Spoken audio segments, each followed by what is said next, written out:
ব্যক্তিৰ কথা নকওঁ কংগ্ৰেছে সদায় সংখ্যালঘু সমাজক তুষ্টিকৰণৰ এটা ৰাজনীতি তেওঁলোকে বহু দিনৰ পৰা কৰি আহিছে।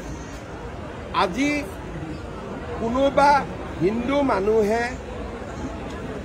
মন্দিৰত গৰুৰ মূৰ থব বুলি কোৱা কল্পনা কৰা ব্যক্তিজন তেওঁৰ শৰীৰ আৰু মন কিমান কলা হ'ব পাৰে সেই কথাটো আপোনালোকে চিন্তা কৰিব পাৰি।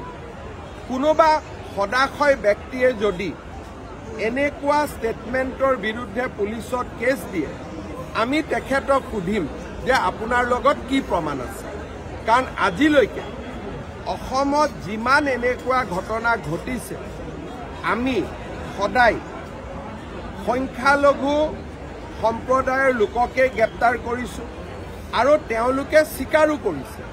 আৰু এইটো সঁচা যে সংখ্যালঘু লোকসকলৰ বহু সংখ্যকে এনে ঘটনাক সমৰ্থন নকৰে আৰু তেওঁলোকে সমালোচনাও কৰে। এনেকুৱা নহয় যে সকলো সংখ্যালঘু জড়িত আছে, কিন্তু এছাম লোকে এনেকুৱা কাম কৰে যাক ৰাইজে কেতিয়াও সমৰ্থন নকৰে।